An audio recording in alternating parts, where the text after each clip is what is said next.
Welcome back to ECTV.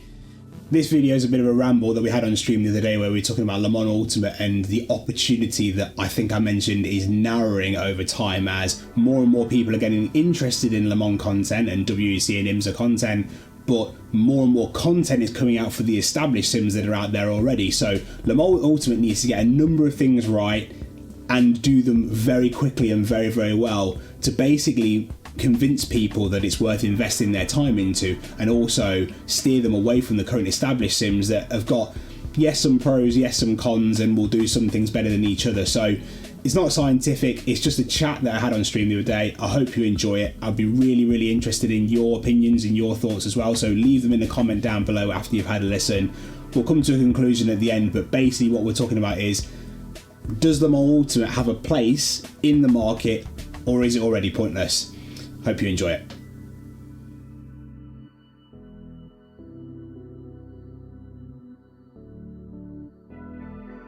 So I would ask a question. With all the content that's now in AMS2, and I know it's not all the LMDH cars or the LMH cars or the hypercars or whatever you want to call them. I know it's not all of them. And I also know that, you know, iRacing has got some and AC1's got all the mods, but I think the question that we need to ask ourselves now is, do we even need Le Mans Ultimate? Thoughts in the comments. What do you think? Do we need Le Mans Ultimate now? If all this additional content is coming to all the other games, do we even need it? Oh, sounds good though.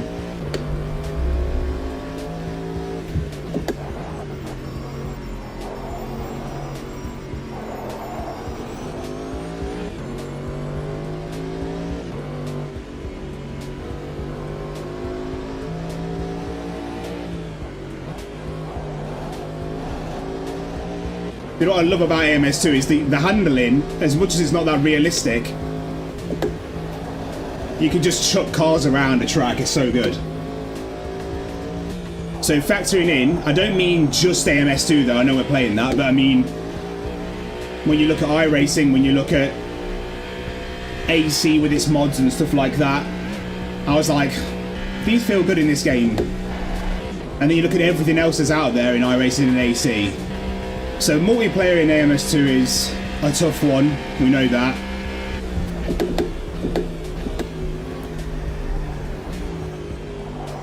iRacing obviously is a cost thing, right? And that one's a little bit of a tough one for people to overcome. It's definitely a tough one for me to overcome, and I'm into sim racing and whatever, and happy to pay for stuff, but the subscription service on iRacing for me still feels a little bit of a rip-off. But a lot of the content's going to be there. And we know that they'll always get good quality content. Whether you like the handling or not in iRacing is kind of neither here nor there, because it's... Will the content be there? Probably, over time. Has anyone in chat, actually, I'm pretty sure Sam you will have, but has anyone in chat tried the not BMW LMDH in AC1? And if you have, what does it handle like? What does it feel like? Does it feel good? With all what LFM are doing, yeah, I think it's... So I made a point, I don't know if any of you guys have seen my video where I said what I want to see come from LFM in the coming year. But I made a point in that which has nothing to do with LFM, which is, can somebody create something like an app? So like what AC Drive does for ACC, can someone do something like that for AC1? And also get it to do driver swaps in like a more slick way. And I know, Sam, you've told me it is possible to do, but is it like, it's possible to do, but is it intuitive? And I don't think it is at the minute. When you say it's not your kind of car, Sam, what do you mean that the RSS one isn't your kind of car? Because that's ultimately what I'm basing my opinion on, what's possible in AC around. I know some of the other ones that are already there. Yo, Maurice. I know some of the ones that are already there are not the best and whatnot. I mean, I've had a quick go in them and they felt a little bit strange. Let's try the Porsche next. But yeah, the RSS one, that's kind of what I'm basing it around, because I think if anyone wants to make a serious go of, again, parking to one side Le Mans Ultimate and thinking, what else could rule it out of, basically make it pointless, basically make it out of date before it even comes out, I think stuff like the RSS mods are the ones that have to be considered. And then obviously you've got your first party stuff that's in AMS2. So that's kind of where I'm coming from. And actually, when I have a look in a second, I think, and have a look at how many cars are in each of the games and how far they've got to come to be up to that standard. Because also for me, in fact, actually, let's have a quick look at here now. Sorry, I'm getting distracted from driving. But I hope you guys are actually interested in this topic and discussing it, because I was really keen on discussing this with you all when I jumped on stream today. I was thinking about it a little bit earlier. The ACC Drive started as an LFM community project. Okay, cool. There is an opportunity there then for something like an AC Drive to come in, sort out some of the pit stuff so someone can do it on your behalf and stuff like that. And then also if they can get the driver slot piece nailed as well. Awesome. So the other thing I wanted to look at is what's the car stack in here like at the moment. So because we know Le Mans Ultimate is going to have more than just the modern stuff. So we've got 3 of the modern cars in AMS2 at the moment: the Porsche, the Beamer, the Cadillac. Then what have we got? Because there's actually a good amount of content in here already, right? There's the GT3s, which you've got, where are you? G3 Gen 1s. I guess we can almost ignore these ones other than the Nissan. I think that's the only one that's not been replaced in the Gen 2s, which are here. Yeah, it is. So you've got the McLaren, the Porsche, the Mercedes and the BMW. So they're all the replacements for all the Gen 1 GT3s here, apart from the Nissan, but obviously that's old. So what are you missing out of here for competitive GT3s at the moment? You're missing Lexus, which will be bounced back because they'll be run by a Codis. You've got potentially Honda as well. There might be an NSX or 2. No Aston here either. What else are we missing? No Audi, no Lambo. So there's a good half the grid missing of GT3s. Ferrari as well, good shout, 296. And they're obviously in like the likes of, they're either in, some of them are in AC or modded into AC already, but we'll come on to AC in a moment. So that's that. Then we know there's going to be historic stuff. So we've got half the grid of GT3s to find. So there's LMDH. So we've got 3 LMDHs. So what are we missing from here? Oh, the C8. The C8's coming with a GT3. So for Corvette, and we're also going to get a Ford Mustang as well. So okay, so we're missing a lot of GT3s at this point. We are missing a lot. Then on the hypercar section, we're missing Lambo, Alpine, Peugeot. I don't think Peugeot's in any game at the moment yet. So Acura, Alpine, Peugeot, Ferrari. Yeah, VRC are making it. And this, I guess this is, I'll come on to AC in a moment, but this is kind of part of the problem, I guess, with modding houses making stuff. VRC are going to make the Peugeot, but RSS have made the Beamer. So that's a tough one. Toyota. Oh my God, how can I forget the Toyotas? So Toyota, Ferrari, Peugeot, Caddy, which is already there. So Cadillac's already there. BMW's already there. Glickenhaus and Van Wall gone. Not really fussed. Lamborghini, Alpine, potentially Aston Martin well in the future. Acura, Porsche. Because I guess what I'm thinking here as well is not just what is on the Le Mans grid, but also what is in IMSA, hence Acura was mentioned as well. And so basically anything that covers IMSA and WEC, I'm kind of thinking you need to have most or all of them to have a real competitor to Le Mans Ultimate. So we know we're missing quite a lot in AMS2 from both sides. But then obviously we know they've got the historic stuff. So GT1s, for example, there's a good few GT1s in here, which is cool. But then the Porsche, the Merc, the Ferrari, the McLaren, and the Nissan. So that's not a bad start. No Toyota again, though, from the GT1 era. And there's no GT900 in this game. So historic stuff, there's some. And we know we've got some other retro stuff. Rabbit hole started now, so we might as well finish this rabbit hole. iRacing car list. Prototypes. Here we go. Perfect. Okay. So let's make. Oh, do you know what? Let's do this. This is a real rabbit hole. I hope you guys don't mind this. I'm just really interested in everyone's opinion because I think there is a closing gap for Le Mans Ultimate to hit the ground running, do well, not have the server issues and stuff like that that we know they have in R Factor 2 and stuff like that. There's a closing gap before it becomes ultimately soaked up and mopped up by other stuff, by other games, and its market share shrinks. Okay, so cars. Alpine, Lambo, Porsche, Acura, I'm spelling things wrong, Ferrari, this is just modern stuff, Caddy, BMW, Toyota. Aston's future though, I'll put Aston, but I'm going to put an asterisk next to it because it's future. Oh, Peugeot, for God's sakes, cheers, thank you. Pug. We're going to put, what we'll do is we'll put a letter after each of them if it appears in the game, because we'd have to imagine that from day one Le Mans Ultimate has them all. Alpine is in none of them. Lambo's in none of them. Porsche is in AMS, iRacing, is coming to AC. Acura is in iRacing, I just saw it. Ferrari is in... Is the Ferrari in none? Okay, Caddy is in iRacing and is in AMS iRacing. And I've just changed my format, so I'm just going to go back and amend that one. AMS iRacing as well. BMW is in AMS and iRacing. Toyota's in none. Peugeot's coming to AC. So that's actually quite a big gap, isn't it? Because the only thing... Hold on. Have I missed the Cadillac out of anything? Porsche's not in AC.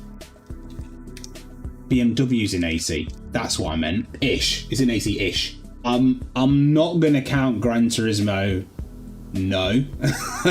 Oh, I mean, mainly because what I'm thinking is more than just... Not even the fact that it's SimCade or whatever else. It's just the fact that you can do driver swaps and stuff like that in these games and whatnot to do a proper Le Mans experience, if that makes sense. So actually, we've got a massive gap.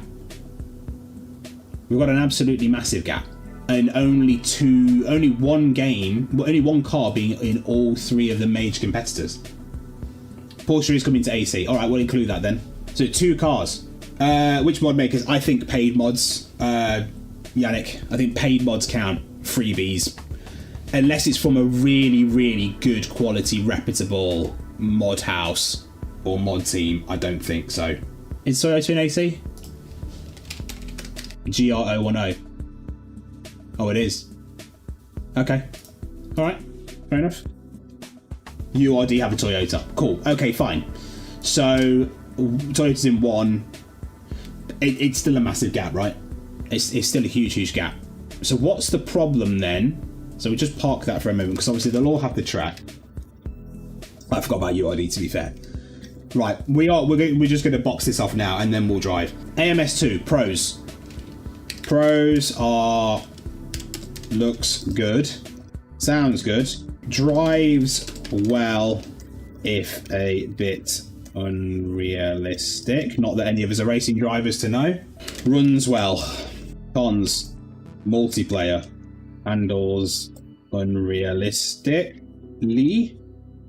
Oh, that is a... Do you know what, Yannick, though? That is a great shout, because if they can sort out the server stuff, the fact that you can fill... how can I not put AI and fill multiplayer races? That's a great shout, because if they can sort out the server stuff and make it so that you can do... It feels and works like other platforms, or just in a generally better way. The fact that you can get your races up with good quality AI is excellent, because you're not always gonna... Let's say you wanted to sort something out with just your mates. You don't want to have the full wider... Say you wanted to have like 4 or 5 teams amongst just your friends on Discord or something like that, and you don't want to include the world, but you want to have a full grid. That is an awesome shout. So multiplayer at the moment. Would you say a pro is that it's cost effective when on sale? I think it's cost effective. Ooh, yeah, weather planner. Good shout. Oh my god, you can drive a swap to an AI. I didn't even know that. So I'll add that in the AI section. iRacing. Pros, content, drives well-ish. Small caveat there. I think it's, some people like it, some people don't. It runs well, I think, on a lot of hardware. I think it can look good with filters, but it's not, out of the box it doesn't look great. So I'm going to add that to cons as well. Yeah, can't, obviously multiplayer, size of community, can't argue with that. That's a huge pro. That's a huge pro. Cons out the box looks turd. I'm gonna say it. I don't think it sounds very good. Just me. Not all cars, but I don't think it sounds great. To be honest with you, I think if I've listened to Cadillac in both games, AMS2 and in iRacing, it definitely sounds better in AMS2, I think. At the moment, anyway. Oh, right. So let's do the other one. Weather. Or lacking weather. Dark. Or should I say night driving looks bad. Do you know what, Yannick? I know where you're coming from, but I'm not sure. But I think anything has a bit of like a hacky element to it. We know ACC's got its problems and stuff like that. I think there's exploits possible in probably most things, to be fair. We've just heard about them because I'm also going to add, and actually this is another pro actually, competitiveness. The competitive people obviously found out about the exploit, and that's why it became such a big thing. But I hear you. Yeah, okay. Force feedback isn't always great. I mean, I think it's mixed opinions, but I hear you. And then obviously we've got to put faster. Oh, the penalty system. I think it's not perfect, but I think it's okay. What's the penalty system like in AMS? Anyone got any thoughts? They are, Yannick, they are very different. You can quite easily lock up a car with ABS, for example, if you're not careful. I mean, they changed it recently, so it has got better. I think the handling dynamics generally have just got a bit better. The grip's got a little bit better as well. We'll put penalty system there. Cool. Okay. That's iRacing. AC1. Pros. I'm going to have to put, in fact, I'm going to jump ahead. I'm going to have to put in cons. Old, so looks bad out the box. But on the pros, potential to look the best out of any sim. Driver swaps, we know is a problem, or it's possible but hard. Drives, well, if you're gamer muscle, debatably the best. Runs well.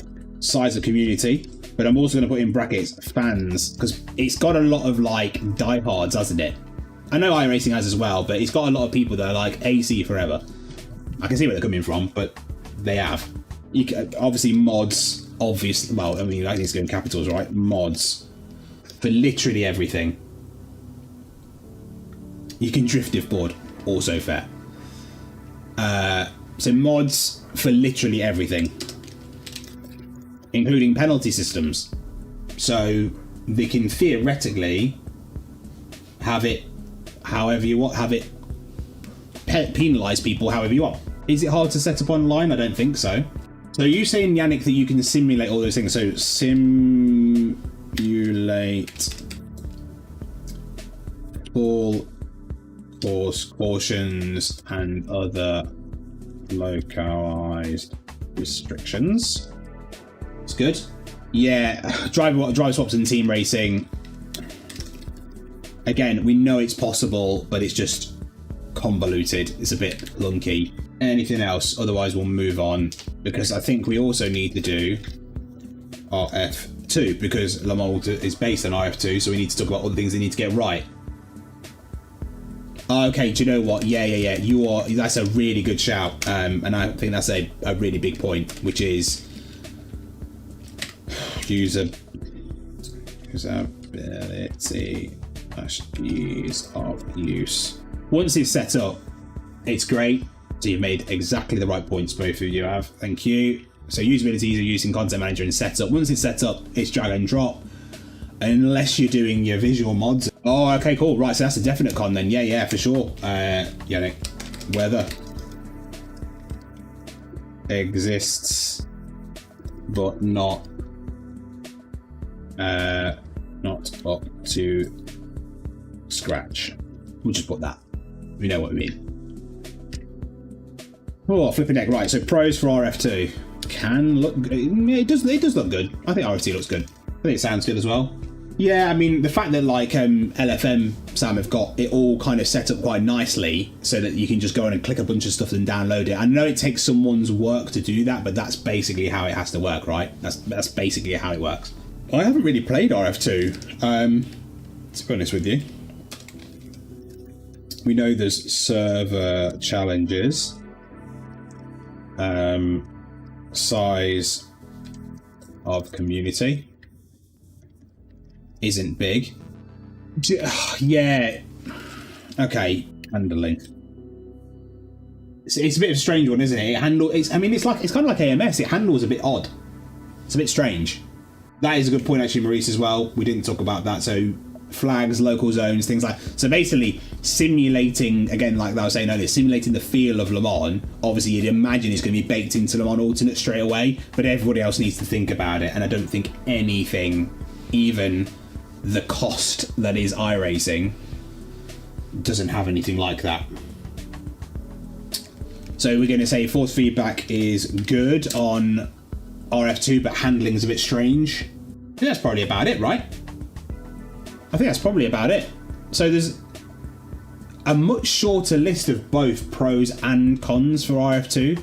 Right, okay, yeah. So again, this is just another win for the mods, isn't it, really? So I mean, the fact that you can do all that sort of stuff, local full course yellows, things like that, is great for AC1 with the mods.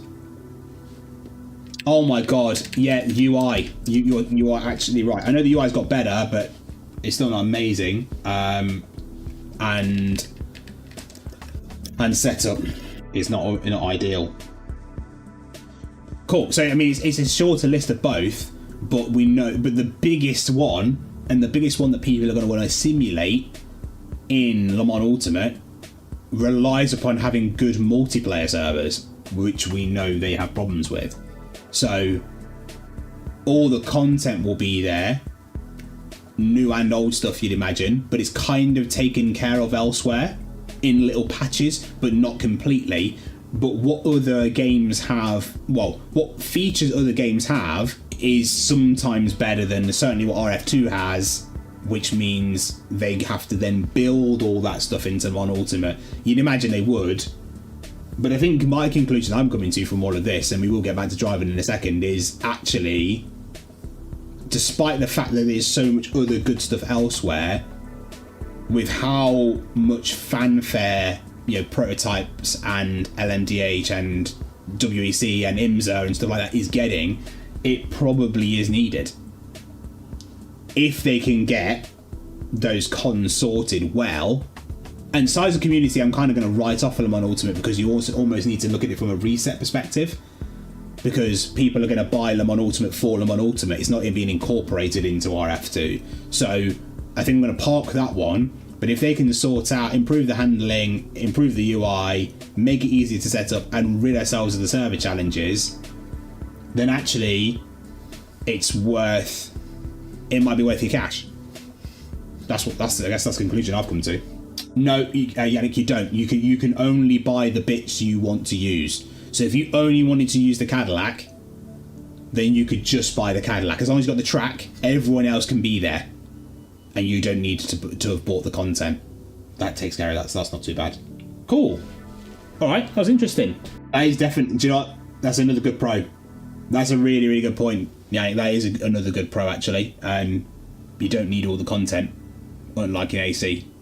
Definitely. That could actually, Jesus Christ, thinking of it, that could actually mount up quite quickly now, thinking about it.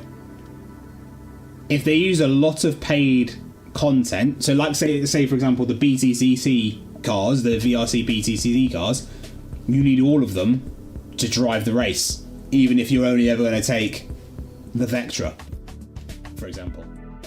So as you can see, we do decide that basically Le Mans Ultimate does have a place in the market right now, but it is a narrowing gap, and they do, like I said, need to get things right pretty quickly.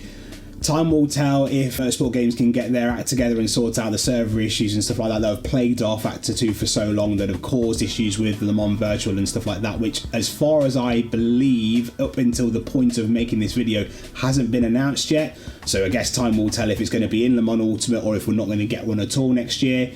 But with AMS2, iRacing and Assetto Corsa having so much content coming to them and have done a great job with what they've already got, that gap is shrinking really quickly. But I'll certainly be buying Le Mans Ultimate, at least to give it a go. I hope they can sort out the bits and bobs that are wrong with Acta 2 and do a really good job of giving us that Le Mans experience, because that's what we're all after, right? With so much crap going on in Formula 1 and the FIA and stuff like that, and the resurgence of Le Mans prototype racing, and obviously GT3 has been established for so long with so many top profile well-known drivers that are going to be coming into the WEC and racing at Le Mans. It's prime time for something like this to go well, but again, time will tell. I really hope you enjoyed the video. If you did, drop a like, and don't forget to let us know what your thoughts are as well in the comments. I'd be really interested to read them. See you in the next one.